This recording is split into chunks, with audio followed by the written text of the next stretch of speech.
Bonjour. Merci d'être là. C'est la soirée. Donc aujourd'hui, c'est une table ronde sur l'insertion professionnelle des jeunes chercheurs en parole. C'est organisé par une équipe, moi-même, Mathias, Adrien et Maxime, qui seront là pour, avec les micros, si vous avez des questions, vous pouvez intervenir, n'hésitez pas. Et donc, juste pour... voilà.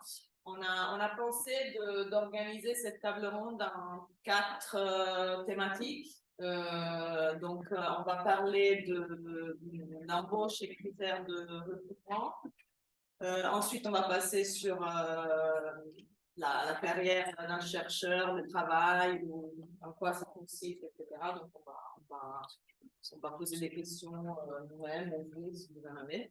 Et puis, on a pensé que c'était intéressant aussi de se concentrer un peu sur la collaboration entre le privé et le public. Donc, est-ce que... comment ça se concrétise.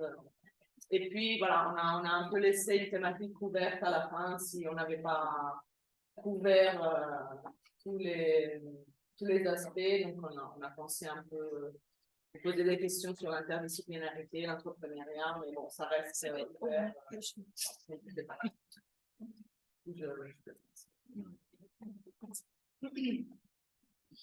On va peut-être commencer avec les micros.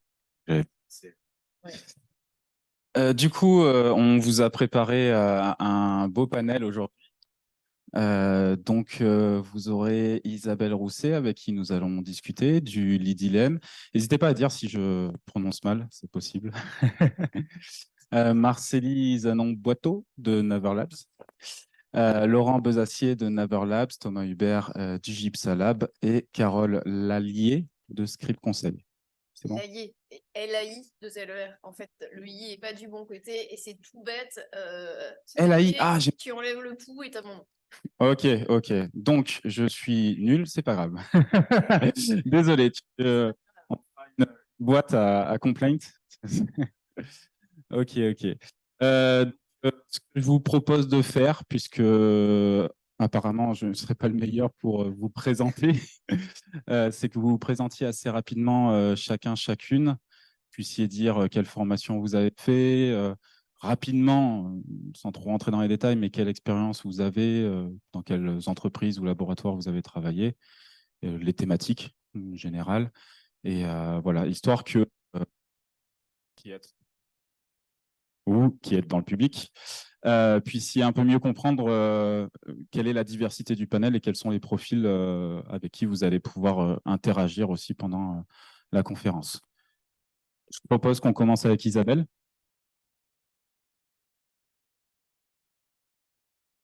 Bonjour, donc moi je suis Isabelle Rousset, je suis ingénieure de recherche au sein du laboratoire Lidilem, qui est un laboratoire de sciences du langage à l'UGA. J'ai une thèse en sciences du langage, à l'époque plutôt orientée parole en phonétique phonologie sur la typologie des syllabes dans les langues du monde, que j'ai faite, alors ça ne s'appelait pas encore Gipsa Lab, ça s'appelait encore l'ICP à l'époque, l'Institut de la communication parlée, mais ça a rejoint Gipsa Lab après. Et depuis, je travaille plus sur le développement du langage oral chez l'enfant en école maternelle. Donc, j'interagis beaucoup sur notamment la reconnaissance automatique sur les voix d'enfants en milieu bruité. Donc, on a par exemple des données d'enfants en récréation de 3 ans avec le bruit du frottement contre les écharpes des micros, et on veut voir est-ce qu'un jour on aura des outils qui nous aideront à transcrire ça. Bon, pour le moment, on n'y est pas, hein, mais on ne désespère pas.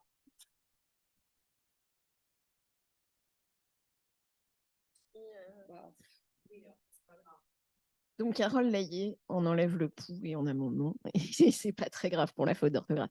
Je suis docteur en sciences du langage avec une spécialité de morphosyntaxe, pour le coup. J'ai fait ma thèse et c'est le petit truc un peu bizarre parce que je voulais des vraies données à l'époque dans un laboratoire d'informatique au Mans, au LUM. Et cette étude des corpus et des données a fait que moi aussi, j'ai voulu me mettre à faire des systèmes. Et donc, j'ai demandé à ce qu'on m'apprenne à bien traiter les données et à faire des systèmes, notamment de reconnaissance de la parole. Puis, après quelques passages dans des startups, donc la partie autre du sommaire me concerne tout à fait, donc à disposition pour répondre à vos questions. Après quelques tours, disais-je, dans les startups chez Hello Media, toujours sur ce côté R&D, donc c'est aussi quelque chose qui m'intéresse beaucoup. J'ai fini par monter ma boîte dans les montagnes et chez les marmottes, mais en travaillant aussi pas mal à Paris. Et aujourd'hui, pour schématiser et sans prendre trop de temps, je travaille soit avec des startups qui proposent des outils d'IA appliqués au texte et à la parole, et qui veulent sortir du tout GAFAM, qui veulent une adaptation au locuteur, qui veulent s'occuper d'enfants et qui voient bien la problématique que tu rencontres et que tu essaies de résoudre. Soit des très grands groupes qui ont envie, par exemple, d'un chatbot ou qui ont envie de savoir comment fonctionne ChatGPT ou qu'est-ce que c'est qu'un LMM et qui font appel à moi pour débrouiller le terrain un peu et pour voir ce qu'on peut faire. Bonjour à tous, donc moi je suis Laurent Besacier. Depuis 3 ans, je travaille en R&D dans le privé au Naver Labs. Donc c'est le centre de recherche européen du coréen Naver. Et avant ça, j'ai travaillé 20 ans dans la recherche académique. J'étais enseignant-chercheur. Et qu'est-ce que j'ai fait comme étude? J'ai un DEA, donc c'est ce qui est maintenant le master, un DEA de traitement de signal. Et ensuite, j'ai fait une thèse en informatique à Avignon. Voilà. Donc, je pourrais parler à la fois de l'après-thèse dans le milieu académique, mais aussi un petit peu dans le privé et qu'est-ce qui est attendu. Sachant que voilà, le groupe dans lequel je travaille, c'est un centre de recherche R&D. Donc, on est certes différent de la recherche qui se fait dans le monde académique, mais pas si éloigné que ça. Donc, c'est sans doute très différent du monde des startups et dont d'autres parleront sûrement beaucoup mieux que moi. Voilà. Bonjour à tous. Donc moi, je suis Thomas Hubert, je suis directeur de recherche au CNRS. Donc je travaille au Gypsalab. Je m'occupe d'une équipe qui s'occupe de traitement automatique de la parole et de robotique sociale. Moi, j'ai un parcours à peu près similaire. J'ai fait un master, moi, en traitement du signal et de l'image. J'ai fait une thèse à Paris, à Télécom Paris et à l'ESPCI, en co-tutelle. Voilà, et puis après, je suis un pur académique. Moi, je suis entré au CNRS après un postdoc au Gypsalab comme chargé de recherche. Voilà, et puis après, j'ai fait un parcours de chercheur académique. Voilà, j'ai eu mon HDR, et puis je suis passé directeur de recherche il n'y a pas longtemps. Et donc voilà, je peux peut-être vous parler plus de la partie CNRS, voilà, de la recherche en traitement automatique de la parole. Bonjour à tous. Moi, je m'appelle Marcélie Zanoboto. Je suis une jeune chercheuse comme vous. J'ai fini ma thèse il fait un peu plus de 2 ans. Je l'ai fait de l'autre côté de la rue, au LIG, une thèse en informatique qui a porté sur le traitement de la parole pour des langues peu dotées. Après cette thèse, je suis partie à Avignon pour un postdoc dans un projet européen. J'ai resté 1 an, donc un postdoc dans les publics. Et là, j'ai enchaîné avec un autre postdoc à Naver Labs, du coup un postdoc dans les privés. Du coup, je peux vous raconter comment ça marche sur la recherche de postdoc aujourd'hui, quelles sont les différences entre les publics et les privés et comment c'est la vie après la thèse, absolument vous savoir. Petit spoiler, je la trouve super. C'est super, hein, ne pas avoir une thèse à faire, mais on en discutera un peu plus. Du coup, merci pour ces présentations. Donc, aussi un petit mot sur pourquoi on vous parle d'insertion professionnelle aujourd'hui.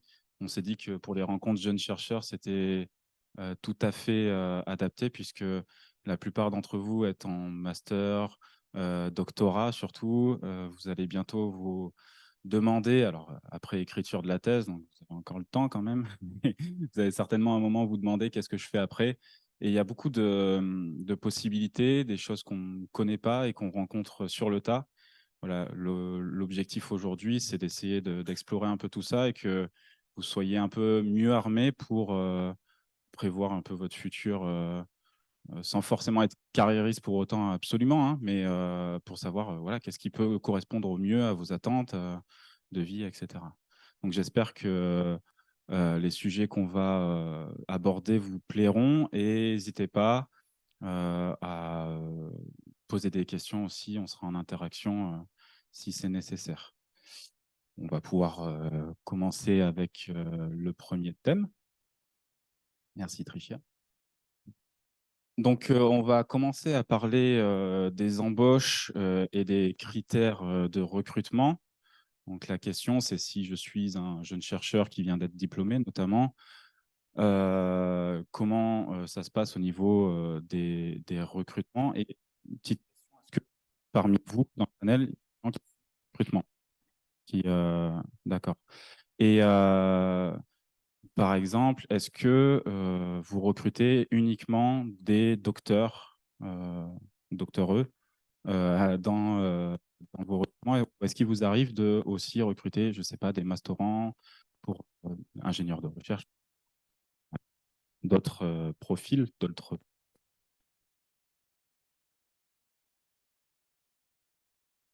Donc déjà, non, on ne recrute pas que des docteurs. Donc là, on a un centre de R&D où certes, il y a pas mal de gens qui ont un doctorat, mais si on regarde la population des chercheurs, il y a une centaine de chercheurs chez nous.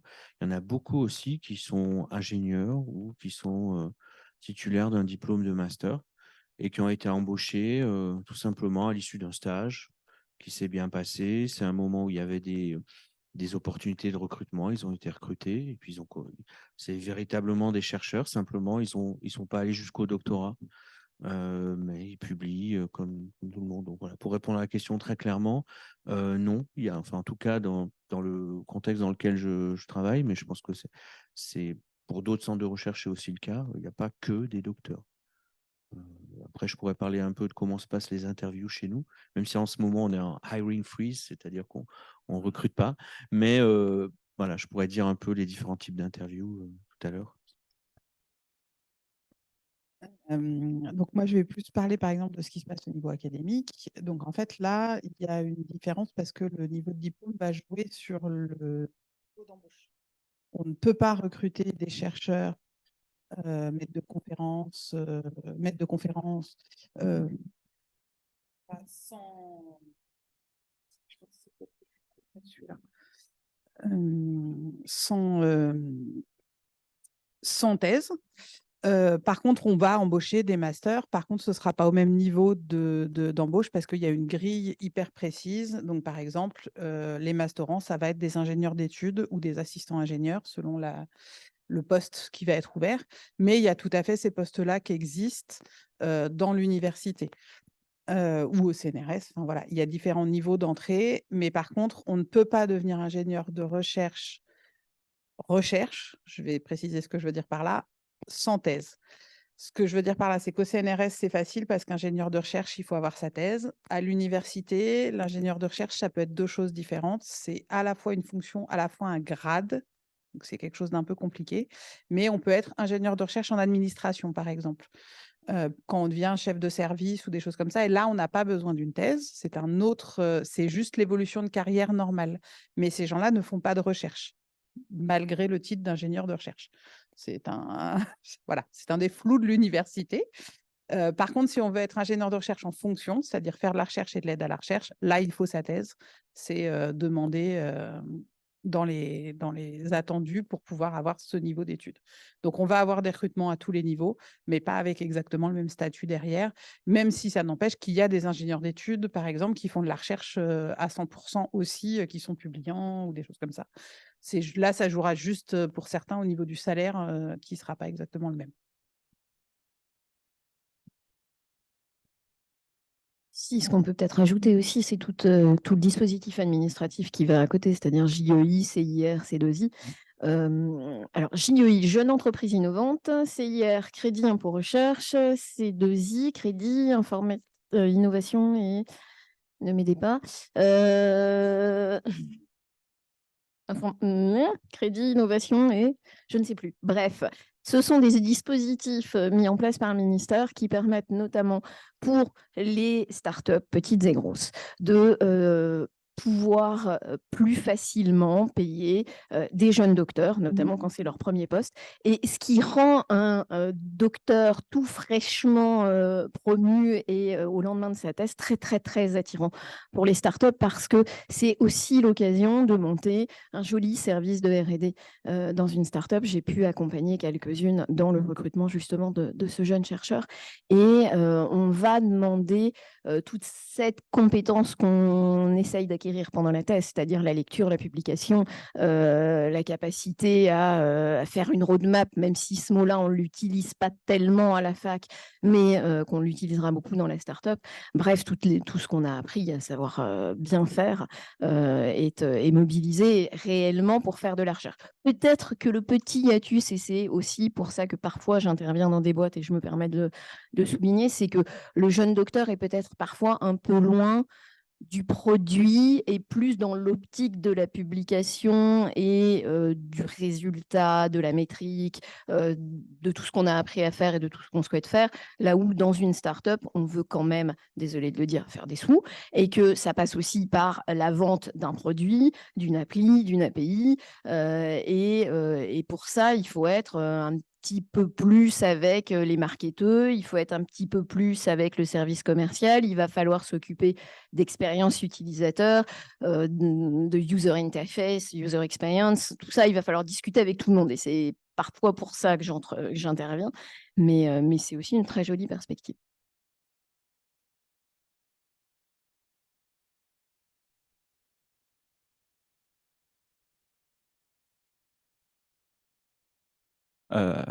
Et d'ailleurs, moi, je vais avoir une question moi-même. C'est juste, du coup, on parlait un peu des différentes opportunités qu'on peut avoir après le doctorat.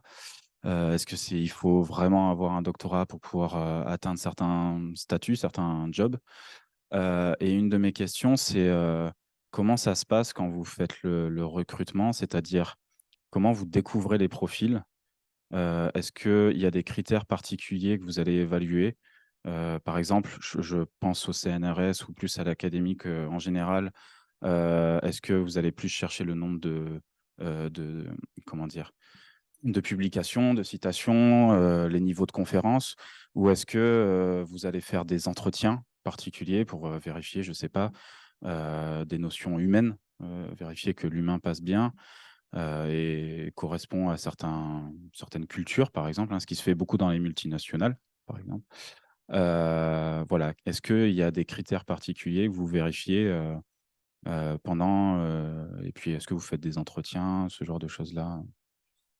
Et aussi, dans ces critères, est-ce qu'il y a aussi, par exemple, l'université ou l'école dans laquelle la personne s'est diplômée ou voilà, est-ce que ça fait partie d'un des critères de sélection? Je peux peut-être donner juste les éléments de réponse par rapport au concours du CNRS. Donc, ce que je vais vous parler donc le CNRS est divisé en sections. On va dire quand vous faites des sciences du langage et de la parole, vous avez 2 sections et demie qui sont importantes pour vous. La première est la section 07 qui couvre le traitement automatique des langues et de la parole. La deuxième est la section 34 qui est plutôt sciences du langage, donc avec des profils, on va dire, peut-être plus SHS. Il y a la section 26 où il y a de la neuro. On va dire que la famille des sciences de la parole, c'est entre ces 2 sections-là. Je vais vous parler de la 07. Moi, je suis quelqu'un qui fait du traitement automatique. Et donc, le recrutement du CNRS, lorsque vous recrutez après votre thèse, donc là, pour le coup, il n'y a pas de doute, il faut une thèse. On vous demande de proposer un résumé de vos travaux et un projet de recherche. Et donc, ce qui va compter dans le recrutement, donc, la première chose à faire, c'est d'aller voir un laboratoire et de dire voilà qui je suis, voilà ce que j'ai fait, voilà pourquoi je veux rentrer en CNRS et je pense que ce serait bien de le faire dans votre équipe. Donc voilà, ça fait partie du boulot de chercheur de vous accueillir et de vous aider. Et donc, qu'est-ce qui va être important dans ce recrutement? Ça va être évidemment d'avoir fait une bonne thèse. Personnellement, alors là, je parle en mon nom, l'université dans laquelle la personne l'a fait, je m'en contrefous. Donc ça, j'ai pas de souci là-dessus, hein. Ce qui va être important, c'est d'avoir montré que finalement, il y a eu une prise d'autonomie sur un sujet, que la personne est arrivée dans ses publications de thèse et souvent de postdoc, est arrivée à prendre du recul, à construire, voilà, d'avoir fait des publications. Alors, les publications, bon, on va en parler, c'est un sujet chaud, hein, souvent. Les publications, évidemment, oui, on va essayer, enfin, je vais essayer de ne pas faire de langue de bois, c'est à en dire les choses comme on les perçoit vraiment. Alors, les publications, oui, c'est hyper important, ça c'est sûr. Donc, une publication dans une bonne conférence et au CNRS, en fonction des profils, on ne va pas rentrer dans le niveau de granularité trop important, la publication de revue est très importante. Publier aussi sans son directeur de thèse après le postdoc, c'est important. Ça montre aussi une autonomie, mais attention, c'est que des petites choses. Rien n'est obligatoire. Et pour moi, quelque chose que j'aime bien rappeler, c'est que la comité nationale qui évalue les dossiers vous demande en fait de faire remonter un certain nombre de publications. Même si vous en avez 40, de toute façon, on va en lire que 3 ou 4. Et vous devez expliquer pourquoi ces publications, elles sont importantes pour vous. Et moi, je crois que je peux témoigner que les gens lisent. Voilà, la personne qui instruit un dossier lit la publication. Et donc, parce qu'évidemment, on sait tous qu'il y a des sujets où c'est plus facile de publier quand on défriche un sujet. Hein, moi, c'était mon cas. Quand j'étais en thèse, je ne faisais pas grand-chose. Bah, c'était plus facile de publier que quand vous êtes dans des sujets où faire un incrément, c'est très difficile. Voilà, donc les choses, normalement, sont prises en considération. Voilà. Ça, c'est, on va dire, pour la publication. Après, pour la partie humaine, alors là, donc dans l'humain, ça intervient à deux moments. Si vous venez pour candidater au CNRS et dire je veux être dans l'équipe, une des équipes du GIPSA ou au Lidilem, ou voilà, bah évidemment, on préfère quand les gens sont sympas. Voilà, ça c'est toujours, on va dire, quand les gens sont enjoués, quand les gens, on sait que ça va être un bon élément dans l'équipe, et voilà. Mais globalement, en parole, on est tous sympas. Donc ça, il n'y a pas de problème. Mais par contre, ce qui va être important, ça va être plus de dire la deuxième partie du concours, c'est un concours à l'oral, où là, évidemment, ça transparaît quand quelqu'un est enjoué. Mais par contre, on n'a pas du tout un profil qu'on va retrouver dans le privé. Je le regrette, vraiment d'entretien, de tests de personnalité, etc. C'est des trucs qu'on ne sait pas faire, je pense. Et il faudrait qu'on s'améliore vachement à faire ça.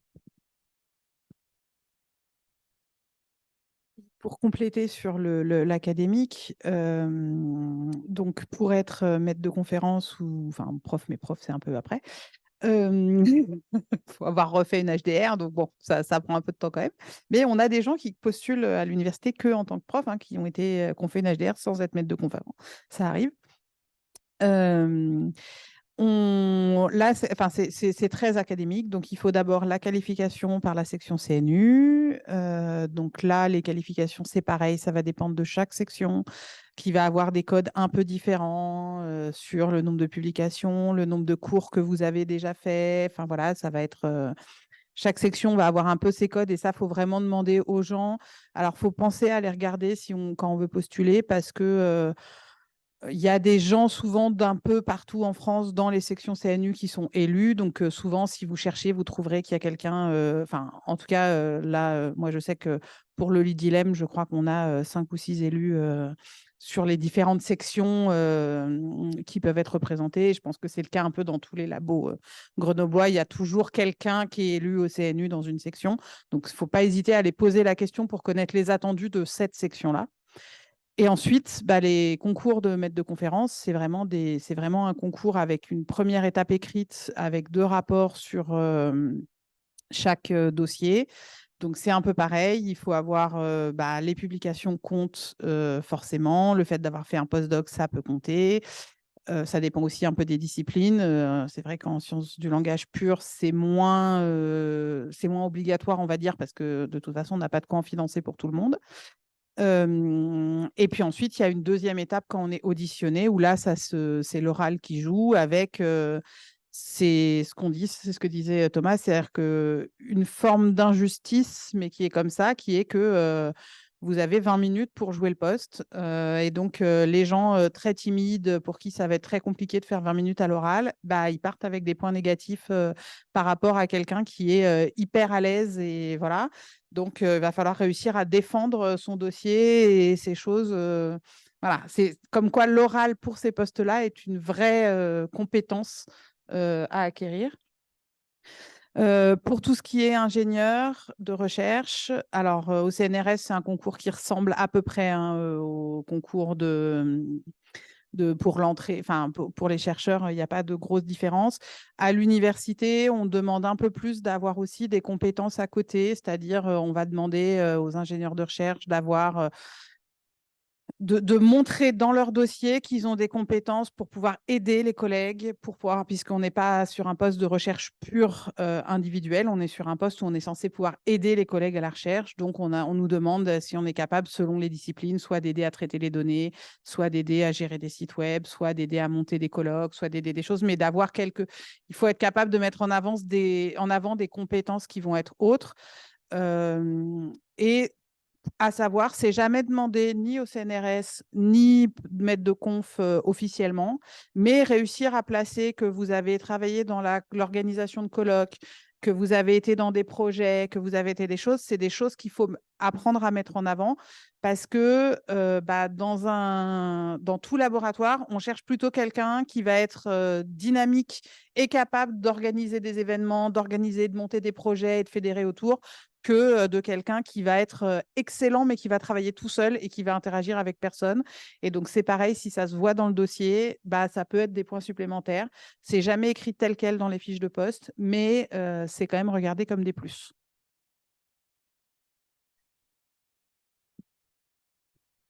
Du coup, je dis un petit mot sur comment ça se passe dans le privé, au Never Labs, pour les embauches. Donc, lorsqu'on a une offre qui est publiée, la première chose, c'est que lorsque les gens candidatent et que les dossiers nous intéressent, donc qu'est-ce que ça veut dire un dossier qui nous intéresse? C'est souvent ce que les gens ont fait en termes de recherche, donc leur publication, mais pas que. Ça peut être aussi quelqu'un qui a fait un modèle ou une code base qui est large, qui commence à être connu, qui est utilisé. Et voilà, donc les publications sont importantes, mais c'est pas forcément que ça qui va attirer notre attention. Et donc, lorsqu'on fait souvent une présélection avec souvent des entretiens téléphoniques un peu qui sont pas très structurés, à bâton rompu, ou voilà, on se fait une idée un peu générale sur les personnes. Et ensuite, par contre, lorsqu'on veut aller plus loin, on convie les gens à une journée complète ou 2 demi-journées d'interview qui sont assez structurées, qui sont assez coûteux pour nous aussi en termes d'investissement. C'est pour ça que souvent, sur une offre, on va avoir pas mal de monde au téléphone via des interviews un peu préliminaires. Et ensuite, on va juste convier 2 voire 3 personnes à des interviews plus structurées. Et donc, comment ça se passe? Déjà, on invite les gens, enfin, on prend en charge tous les frais. Donc, c'est important de le mentionner parce que pour le coup, dans le monde académique, c'est pas le cas, mais en même temps, voilà, j'ai connu aussi ce monde-là et on comprend bien pourquoi c'est pas le cas. Mais en tout cas, voilà, sur ces interviews structurées, on prend en charge les frais, les gens viennent sur place. Et là, il y a des interviews de plusieurs types. Évidemment, il y a l'expertise de la personne, par exemple en parole et en traitement de langage naturel. Donc, on va souvent avoir 1 heure de discussion avec des spécialistes du domaine qui vont un petit peu cuisiner la personne sur essayer de comprendre ce qu'elle a fait en recherche, mais aussi la cuisiner un peu sur des domaines connexes. La personne est aussi invitée à faire un séminaire recherche devant tout le centre. Et donc là, il n'y a pas seulement des spécialistes du domaine précis sur lesquels, par exemple, la personne a travaillé, mais des spécialistes d'autres domaines de l'IA en général. On a une interview de code, parce qu'évidemment, dans le milieu de la recherche R&D privée, on a besoin de recruter des gens qui vont avoir une autonomie dans leur capacité à faire de la recherche. Et donc, certes, il y aura des opportunités pour recruter des stagiaires, les encadrer, etc. Il faudra avant tout faire des choses soi-même. Donc, voilà, être autonome sur le code et être à l'aise, c'est quelque chose qui est important. Il y aura une interview avec les ressources humaines qui va plus regarder ce qu'on pourrait appeler, on va dire, les soft skills, qui sont très importants aussi dans le privé, c'est-à-dire la capacité de la personne à travailler en équipe, un éventuel leadership qu'on a envie de détecter parce qu'on a besoin de leaders quand les entreprises sont structurées aussi en équipe, les équipes sont organisées en groupe, etc. Donc, il y a une espèce de structure hiérarchique et on a besoin de gens qui ont du leadership pour justement mener les équipes, mener les projets, etc. Donc, ça, c'est aussi quelque chose qui est très important qu'on essaye d'évaluer. Et puis, on a encore d'autres catégories. On a quelque chose qui s'appelle problem solving, où on va plutôt livrer un problème à gros grains et qui n'est pas forcément lié de façon très clair à la compétence de la personne, par exemple la parole. On va donner plutôt un problème à gros grains. On va voir comment la personne s'en sort pour nous décrire un peu une solution sur ce problème, comment elle organiserait les choses, etc. Donc ça, c'est plus le côté un peu créativité, mais aussi structuration des idées pour proposer une solution à un problème.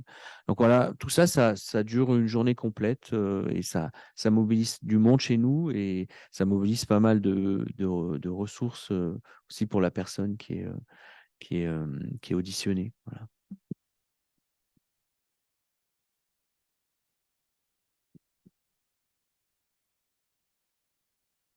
Allô? Oui, ok, c'est bon.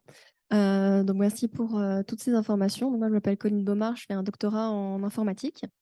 Et en fait, j'ai souvent entendu que les post-doctorats, si on veut en faire un, c'est très, très, très vivement conseillé d'en faire un à l'étranger. Et je voulais savoir si c'était vraiment un critère de recrutement, parce que si jamais, par exemple, on a envie de fonder une famille pendant le doctorat, mais qu'on veut rester en France, forcément, on n'a pas envie d'aller à l'autre bout du monde ou forcément en Allemagne, déménager pour justement faire un post-doctorat.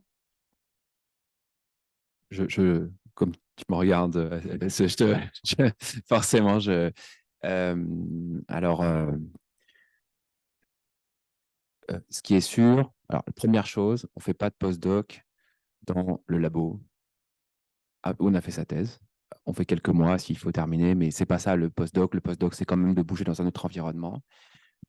Je pense que les choses changent, c'est-à-dire, alors moi, j'avais commencé un postdoc à l'étranger pour des raisons qui sont assez proches de ce que tu viens de dénoncer.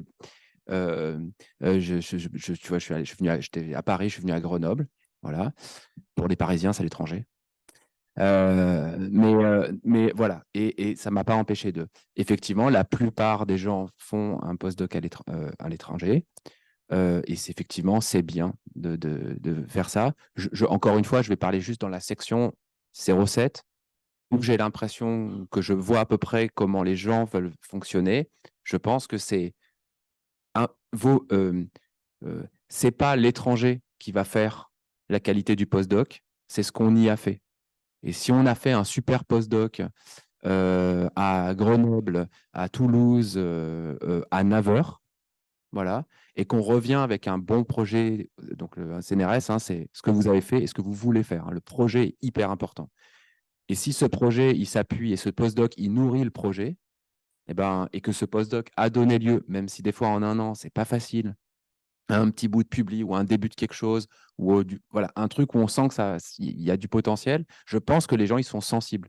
Et oui, je pense aussi que le problème d'avoir une vie de famille, enfin, on finit des thèses, des fois, on a pas loin de 30 piges. Oui, c'est évidemment, voilà. Et c'est un souci.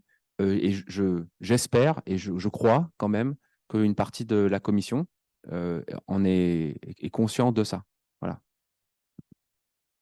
Juste pour compléter, donc pareil, ce qui compte, c'est ce que vous faites dans votre postdoc, que ce soit en France ou à l'étranger. Je pense que c'est secondaire. C'est vraiment voilà, qu'est-ce qui a été fait pendant le postdoc. Néanmoins, il y a quand même un tout petit truc à dire sur le postdoc à l'étranger.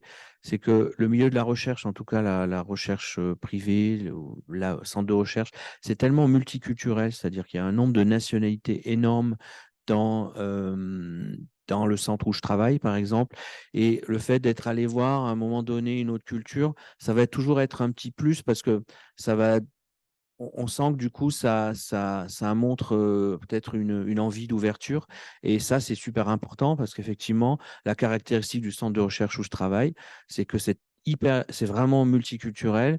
Et du coup, on a besoin d'ouverture et de compréhension des autres cultures pour bien travailler en équipe et encore plus si à un moment on devient leader, etc. Ça, c'est hyper important. Donc, aller voir ailleurs, notamment à l'étranger, c'est important pour ça quand même. Mais par contre, pour une première embauche, je pense que ce qui compte, c'est avant tout ce que vous faites, quoi, ce que vous avez fait. Oui, alors sur le côté plus SHS, mais voilà, comme on a beaucoup moins de postdocs, de possibilités, hein, enfin, je veux dire, il y a beaucoup moins de financement, que ce soit en France ou à l'étranger. En fait, ce qui s'est beaucoup répandu pendant toute une période et qui continue à le faire quand on arrive à avoir des petits financements, c'est des stages à l'étranger pendant la thèse pour avoir été 1 mois et demi dans un autre labo. Donc, d'avoir eu cette petite ouverture, mais à un niveau qui est plus raisonnable financièrement et par rapport à, enfin, en tout cas pour la plupart des SHS, aux moyens dont disposent les laboratoires. C'est-à-dire financer, enfin, je sais qu'à Grenoble, par exemple, l'école doctorale LLSH, elle peut aider à financer ça, des stages pendant la thèse. Par contre, c'est vrai qu'il y a très peu de financement de postdoc. Donc, ça, voilà, ça peut aussi jouer sur cette ouverture. On peut essayer aussi de la placer à d'autres moments, même si c'est sur des degrés moindres. Mais par contre, je rejoins le fait que c'est toujours un plus quand on a pu voir comment ça se passait ailleurs dans les dossiers. Merci beaucoup pour vos réponses.